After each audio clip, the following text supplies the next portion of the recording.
തൊഴിൽ സൃഷ്ടിക്കണമെങ്കിൽ ഇന്ത്യയിലെ തൊഴിലിൽ 94 മുതൽ 96% വരെ തൊഴിൽ സൃഷ്ടിക്കുന്നത് MSME സെക്ടർ, അതായത് micro small and medium enterprises ആണ്. അപ്പൊ ഈ മൈക്രോ സ്മോൾ ആൻഡ് മീഡിയം എന്റർപ്രൈസസിന് കൊടുക്കേണ്ട ഫോക്കസ് കൊടുക്കാതെ ഇന്ത്യൻ ഇക്കോണമിയിൽ തൊഴിൽ സൃഷ്ടിക്കുക അസാധ്യമാണ്. ഇവിടെയാണ് മോദി ഗവൺമെന്റിന്റെ ക്രോണി ക്യാപിറ്റലിസ്റ്റ് നയങ്ങൾ നമ്മുടെ ഓർമ്മയിൽ വരിക. അതായത് ക്രോണി ക്യാപിറ്റലിസ്റ്റ് നയങ്ങൾ എന്ന് പറയുമ്പോൾ എന്താണ് ഈ ക്രോണി ക്യാപിറ്റൽ? ഇന്നത്തെ ന്യൂസ് ഒക്കെ വായിക്കുമ്പോൾ നോക്കുമ്പോൾ നിങ്ങൾ ശ്രദ്ധിച്ചിട്ടുണ്ടാകും, അതിന്റെ താഴെ സ്ക്രീനിന്റെ താഴെ എഴുതി കാണിക്കും സ്റ്റോക്ക് മാർക്കറ്റ് ഭയങ്കര വൈബ്രന്റ് ആയിരിക്കുന്നു എന്ന്. എന്താ സ്റ്റോക്ക് മാർക്കറ്റ് ഇന്ന് വൈബ്രന്റ് ആകാൻ കാരണം? കഴിഞ്ഞ ഈ ഇലക്ഷന്റെ എല്ലാ പ്രോസസ്സും നടന്നുകൊണ്ടിരിക്കുന്ന സമയത്ത്, അതായത് ആദ്യഘട്ടത്തിൽ തന്നെ ഇന്ത്യ മുന്നണി മുന്നോട്ട് വരുന്നു, ഇന്ത്യ മുന്നണി സജീവമാകുന്നു എന്ന് വന്നപ്പോഴൊക്കെ സ്റ്റോക്ക് മാർക്കറ്റ് താഴാൻ തുടങ്ങി, വലിയ വൈബ്രേഷൻ കാണിക്കാൻ തുടങ്ങി. എന്തുകൊണ്ടാണ്? കാരണം അതായത് ഇന്ത്യ മുന്നണിയിലെ ഒരു പാർട്ടിയും ക്രോണി ക്യാപിറ്റലിസത്തെ പ്രോത്സാഹിപ്പിക്കുന്ന പാർട്ടികളല്ല. അപ്പൊ അവര് സാധാരണ ജനങ്ങളുടെ പ്രശ്നങ്ങൾക്ക് പരിഹാരം കാണാൻ ആഗ്രഹിക്കുന്ന പാർട്ടിയാണ് ഇന്ത്യ മുന്നണിയിലുള്ളത്. അതുകൊണ്ട് തന്നെ സ്റ്റോക്ക് മാർക്കറ്റിൽ വലിയ വൈബ്രേഷൻ, വലിയ ഭീതി പടർന്നു. പക്ഷെ ഇന്നലത്തെ എക്സിറ്റ് പോള് നിലവിൽ വന്നു. അത് എന്താ പറഞ്ഞിരിക്കുന്നത്? എന്തായാലും മോദി ഗവൺമെന്റ് തന്നെ 3ാം പ്രാവശ്യവും ഭരണത്തിൽ വരും എന്ന ഉറപ്പാണ് എക്സിറ്റ് പോൾസ് പറയുന്നത്. അത് ഉറപ്പായിട്ട് നമ്മൾ വിശ്വസിക്കണമെന്നല്ല ഞാൻ പറയുന്നത്, എനിക്ക് അങ്ങനെ വിശ്വാസം ഒട്ടില്ലതാണ്. അങ്ങനെ മോദി ഗവൺമെന്റ് 3ാം പ്രാവശ്യവും വന്നു കഴിഞ്ഞാൽ ഞങ്ങളുടെ ശുക്രദശ വീണ്ടും വന്നിരിക്കുന്നു എന്നാണ് സ്റ്റോക്ക് മാർക്കറ്റ് കണക്ക് കൂട്ടുന്നത്. അപ്പൊ ഈ സ്റ്റോക്ക് മാർക്കറ്റിന്റെ കളികളെ പറ്റി ഓർമ്മിക്കുമ്പോൾ നമ്മൾ ഹിൻഡൻബർഗ് റിപ്പോർട്ട് ഒന്ന് നോക്കണം. അതായത് 2014 മോദി ഗവൺമെന്റ് ഭരണത്തിൽ വരുമ്പോൾ നമ്മുടെ അദാനി അതായത് 27ാം സ്ഥാനത്ത്, ധനികരുടെ നമ്പറിൽ നിരയിൽ 27ാം സ്ഥാനത്ത് നിന്നയാളാണ്. പെട്ടെന്ന് അദാനി കുതിച്ചു ചാടി 1ാം സ്ഥാനത്തെത്തി. പക്ഷെ ഹിൻഡൻബർഗ് റിപ്പോർട്ട് വന്നു കഴിഞ്ഞിട്ട് എന്താ സംഭവിച്ചത്? ഹിൻഡൻബർഗ് റിപ്പോർട്ടിനെ പറ്റി എനിക്ക് അധികം പറയാൻ സമയമില്ല, അതുകൊണ്ട് ഞാൻ പറയുന്നില്ല ഹിൻഡൻബർഗ് റിപ്പോർട്ട്. പക്ഷെ അദാനി തന്നെ അദാനിയുടെ ഷെയറുകൾ വാങ്ങുന്നത്, അതായത് റൗണ്ട്സ് ട്രിപ്പിംഗ് എന്ന് പറയും അതിന്. അതായത് അദ്ദേഹം ഇൻകം ടാക്സ് കൊടുക്കാതെ, നമുക്കറിയാം ഇലക്ട്രൽ ബോണ്ടിലൊക്കെ ഒരുപാട് നിക്ഷേപം നടത്തിയിട്ടുണ്ടാവും. പോട്ടെ, നമ്മൾ അതിനെപ്പറ്റി ആകുലപ്പെട്ടിട്ട് കാര്യമില്ല. ഇവിടുത്തെ സംവിധാനങ്ങളൊക്കെ അങ്ങനെ ആയിപ്പോയില്ലേ, നമ്മളെല്ലാരും അംഗീകരിച്ചില്ലേ. അവസാനമാണല്ലോ സുപ്രീം കോടതി പോലും ഇടപെട്ട് ഇലക്ട്രൽ ബോണ്ട് നിരോധിച്ചത്, അൺകോൺസ്റ്റിറ്റ്യൂഷണൽ എന്ന് പറഞ്ഞ് സ്ട്രക്ക് ഡൗൺ ചെയ്തത്. അപ്പൊ അതുവരെ അതിന്റെ ഒരു വിളനിലമായിരുന്നു ഇന്ത്യ. അപ്പൊ അങ്ങനെ പണം കൊയ്തെടുത്തിട്ടുണ്ടാവും ഓരോ രാഷ്ട്രീയ പാർട്ടി. ഏറ്റവും കൂടുതൽ അതിൽ നിന്ന് കൊയ്തെടുത്തത് BJP ആണ് എന്ന് പുറത്തു വരികയും ചെയ്തു, എല്ലാവരും അംഗീകരിക്കുകയും ചെയ്തു. അപ്പം അതിനകത്ത് ഒരു പ്രധാന കളിക്കാരനായിരുന്നു നമ്മുടെ അദാനി എന്ന് ഓർക്കണം.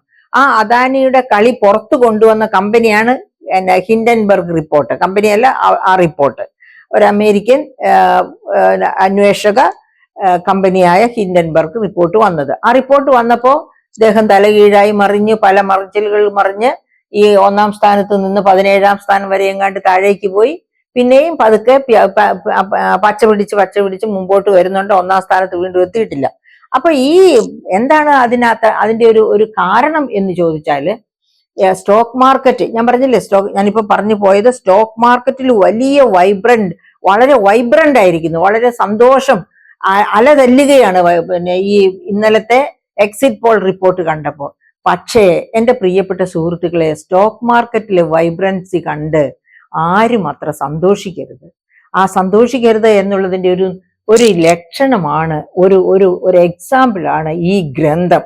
ഈ ഗ്രന്ഥം ആരുടേതാണെന്ന് നിങ്ങളോട് ഞാൻ പറയട്ടെ. ഇത് ജോൺ മേനാർഡ് കെയ്ൻസ് 1936 എഴുതിയ ഗ്രന്ഥമാണ്. നമുക്കറിയാം, സെക്കൻഡ് വേൾഡ് വാർ അല്ല, ഗ്രേറ്റ് ഡിപ്രഷന് ശേഷം അദ്ദേഹം എഴുതിയ ഗ്രന്ഥമാണ്. ലോകത്തെ മുഴുവനും ഗ്രേറ്റ് ഡിപ്രഷൻ എന്ത് ചെയ്തു എന്ന് നിങ്ങൾക്കറിയാമല്ലോ. ഡിപ്രഷന്റെ അടിത്തട്ടിലേക്ക് കൊണ്ടുപോയി.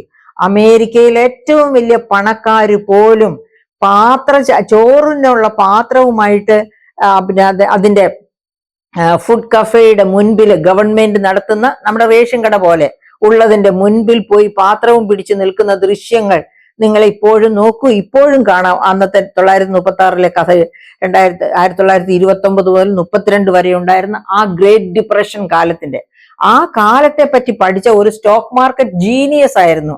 അതായത് ഇദ്ദേഹം തന്നെ ഒരു സ്പെക്കുലേറ്റർ ആയിരുന്നു, സ്റ്റോക്ക് മാർക്കറ്റിലെ ബ്രോക്കർ. ആ സ്പെക്കുലേഷൻ ആയിരുന്നു അദ്ദേഹത്തിന്റെ ജോലി തന്നെ. അദ്ദേഹം ഒരു കോളേജ് പ്രൊഫസറും കൂടിയായിരുന്നേ, പക്ഷെ അറ്റ് ദ സെയിം ടൈം പുള്ളി ഒരു സ്റ്റോക്ക് ബ്രോക്കർ ആയിരുന്നു. അങ്ങനെ സ്റ്റോക്ക് ബ്രോക്കർ ആയിരുന്ന അദ്ദേഹം എഴുതിയിരിക്കുന്ന എന്താണെന്നറിയാമോ? ഞാൻ അദ്ദേഹത്തിന്റെ ഈ ഗ്രന്ഥം, അതായത് the general theory of employment, interest and money, നിങ്ങൾ ഒരുപാട് പേര് കേട്ടിട്ടുണ്ടാവും ഈ മഹത് ഗ്രന്ഥത്തിന്റെ പേര്. ഇദ്ദേഹമോ ഈ ജോൺ മേനാർഡ് കെയ്ൻസോ 20-ാം നൂറ്റാണ്ട് കണ്ട ഏറ്റവും ശക്തനായ ദാർശനികനായ എക്കണോമിസ്റ്റ്. അപ്പൊ ആ എക്കണോമിസ്റ്റ് എന്താ അദ്ദേഹത്തിന്റെ പുസ്തകത്തിന്റെ പേര്? The general theory of employment, interest and money. ഈ പുസ്തകത്തില് അദ്ദേഹം 159-ാം പേജ് ഞാൻ എടുക്കാം.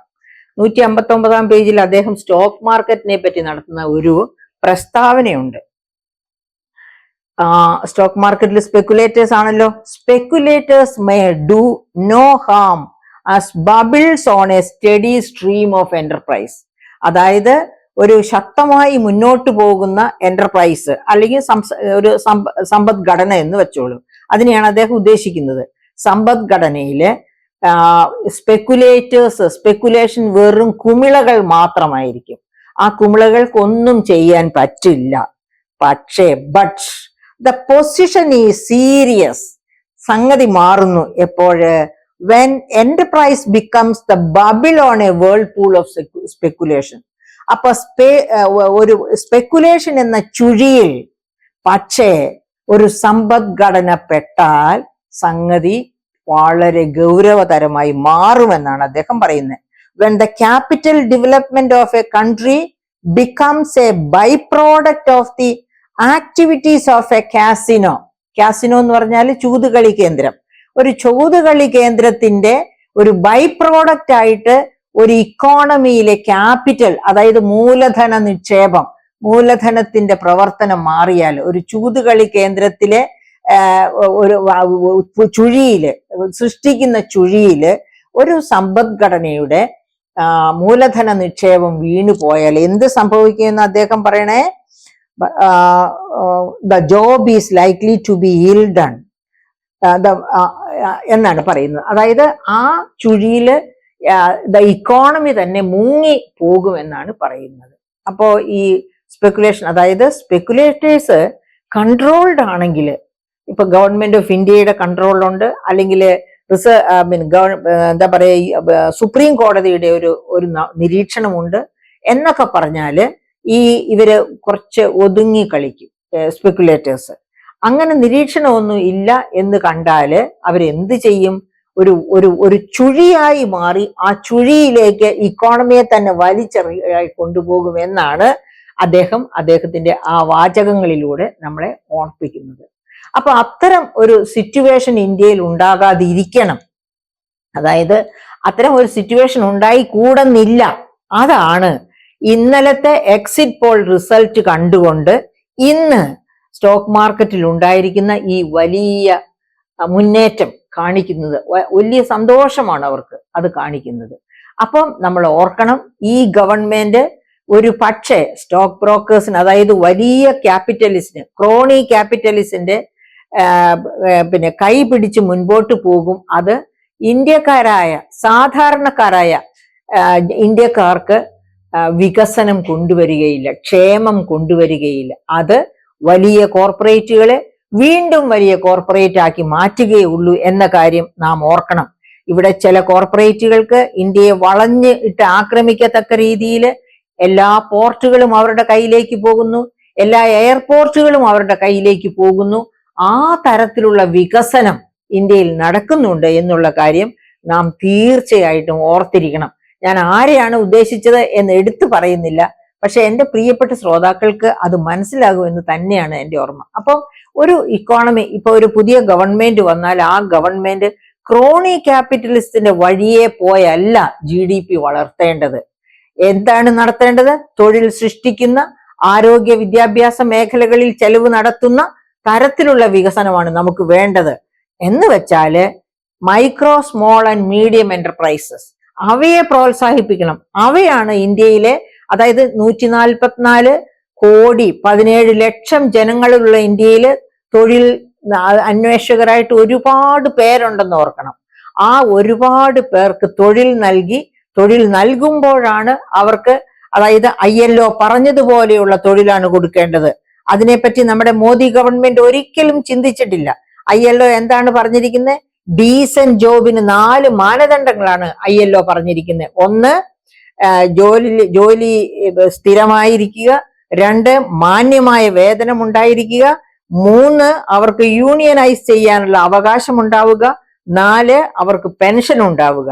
ഈ 4 ക്വാളിറ്റിയോടും കൂടിയ തൊഴിൽ രാജ്യത്തെ യുവജനങ്ങൾക്ക് കിട്ടുന്ന ഒരവസ്ഥ സൃഷ്ടിക്കണമെങ്കിൽ ഇന്ത്യയെ പോലുള്ള ഒരു രാജ്യത്ത് ഇപ്പോഴത്തെ കോർപ്പറേറ്റുകൾക്ക് കാര്യമായിട്ടൊന്നും ചെയ്യാൻ പറ്റില്ല. ചെയ്യാൻ പറ്റുന്നത് ആർക്കാണ്? ഈ പറയപ്പെട്ട മൈക്രോ, സ്മോൾ ആൻഡ് മീഡിയം എന്റർപ്രൈസസിനാണ്. അപ്പൊ അവയെ പ്രോത്സാഹിപ്പിക്കുക, അവയിലേക്ക് മൂലധനം ഒഴുക്കുണ്ടാവുക, അവർക്ക് വേണ്ടത്ര സഹായങ്ങൾ കൊടുക്കുക. ഇതൊക്കെ ചെയ്യുന്നതായിരിക്കണം ഏത് ഗവൺമെന്റ് പുതുതായിട്ട് ഭരണത്തിൽ വന്നാലും ആ ഗവൺമെന്റ് കൈക്കൊള്ളേണ്ട നയം. അങ്ങനെ ഒരു നയം കൈക്കൊണ്ടാൽ മാത്രമേ, ഇപ്പോ അതായത് നോർമൽ ഇയേഴ്സില് ഇന്ത്യ കണ്ടിട്ടുള്ളതിലെ ഏറ്റവും വലിയ, അതായത് കോവിഡ് കാലത്ത് യുക്രൈൻ യുദ്ധമൊക്കെ നടന്നുകൊണ്ടിരുന്ന കാലത്തൊക്കെ ഇന്ത്യയിലെ കോവിഡ് കാലത്ത് പ്രത്യേകിച്ചും അൺഎംപ്ലോയ്മെന്റ് റേറ്റ് ഡിമോണിറ്റൈസേഷന് ശേഷം നമുക്കറിയാം 27% ഇന്ത്യയിലെ തൊഴിലില്ലായ്മ വർദ്ധിച്ചിരുന്നു. ഡിമോണിറ്റൈസേഷൻ ഇന്ത്യയെ തന്നെ പാരലൈസ്ഡ് ആക്കിയിരുന്നല്ലോ. അപ്പൊ ഒരു തൊഴിലും ഒരിടത്തും ഉണ്ടായിരുന്നില്ല. അങ്ങനെയുള്ള അതൊക്കെ അബ്നോർമൽ ഇയേഴ്സ് ആണ്. ഇപ്പൊ നോർമൽ ആയിട്ടുള്ള ഒരു വർഷമാണ്. ഈ നോർമൽ ആയിട്ടുള്ള ഒരു വർഷത്തിൽ ഇപ്പോഴും നോർമൽ എന്ന് പറഞ്ഞാൽ ജിയോ പൊളിറ്റിക്കൽ സിറ്റുവേഷൻ ഒന്നും അത്ര നല്ലതല്ല. അന്താരാഷ്ട്ര, അതായത് യുക്രൈൻ വാറും ഗാസയും ഒക്കെ വ്രണിതമായി തന്നെ കഴിയുകയാണ് ഇപ്പോഴും. എങ്കിൽ പോലും ഇന്ത്യയെ സംബന്ധിച്ച് വലിയ തരക്കേടില്ലാത്ത ഒരു വർഷമായിട്ട് വേണം ഈ വർഷത്തെ കാണാൻ. അപ്പൊ ഈ വർഷം പോലും ഈ 10% കൂടിയ തൊഴിലില്ലായ്മ ഉണ്ട് എന്ന് പറയുന്നത് ആശങ്കാജനകമാണ്. അത് ഇല്ലാതെയാക്കണമെങ്കിൽ, അതിന് പരിഹാരം കാണണമെങ്കിൽ ഞാൻ പറഞ്ഞതുപോലെ ചൂണ്ടിക്കാണിക്കുന്ന പോലെ മൈക്രോ, സ്മോൾ ആൻഡ് മീഡിയം എന്റർപ്രൈസസിൽ നല്ല ഇൻവെസ്റ്റ്മെന്റ് വരണം. അതിനെ അവരെ പ്രോത്സാഹിപ്പിക്കണം, ഇൻവെസ്റ്റേഴ്സിന്. എങ്കിൽ മാത്രമേ തൊഴിൽ സൃഷ്ടി ഉണ്ടാകൂ. അങ്ങനെ തൊഴിൽ സൃഷ്ടിച്ചാൽ മാത്രമേ നമ്മുടെ, അതായത് ഞാൻ നേരത്തെ പറഞ്ഞല്ലോ, വളർച്ച, GDP വളർച്ച, ആ വളർച്ച വിതരണം ചെയ്യപ്പെടണം. എങ്ങനെയാണ് വിതരണം ചെയ്യപ്പെടുക? ഹെലികോപ്റ്ററിൽ കൊണ്ടുപോയി എല്ലായിടത്തും കുറേശ്ശെ വിതരണം ചെയ്യണം? അല്ല, തൊഴിൽ കൊടുക്കുക. ആ തൊഴിൽ വഴിയായിട്ട് ILO പറയുന്നത് പോലെ മാന്യമായ വേതനം കൊടുക്കുക. അങ്ങനെ കൊടുക്കുമ്പോഴാണ് അത് കുടുംബങ്ങളിൽ എത്തുന്നത്, അത് ജനക്ഷേമത്തിന് കാരണമാകുന്നത്. അപ്പോഴാണ് ഗ്രോത്ത്, അതായത് വളർച്ച വികസനമായി മാറുന്നത്. അപ്പൊ അതിനെപ്പറ്റി ചിന്തിക്കാൻ കഴിയണം നമ്മുടെ ഗവൺമെന്റുകൾക്ക്. അങ്ങനെ പ്രോ ക്യാപിറ്റലിസ്റ്റ് ആയിട്ട് ചിന്തിക്കാതെ, ക്രോണി ക്യാപിറ്റലിസ്റ്റിനെ പിന്താങ്ങാതെ അത് നടക്കട്ടെ. കോർപ്പറേറ്റുകളും വളർന്നുകൊള്ളട്ടെ, നമുക്ക് വിരോധമില്ല. പക്ഷേ അത് സാധാരണക്കാരന്റെ അന്നം മുട്ടിച്ചുകൊണ്ടാകരുത്. സാധാരണക്കാരന്റെ അന്നം മുട്ടിച്ചുകൊണ്ട് കോർപ്പറേറ്റുകൾ വളരുന്നു എന്ന കാര്യമാണ് ഈ അടുത്ത കാലത്ത് നമ്മെ എപ്പോഴും ഭയപ്പെടുത്തുന്ന ഒരു പ്രതിഭാസമായിട്ട് വളർന്നു വന്നിട്ടുള്ളത്.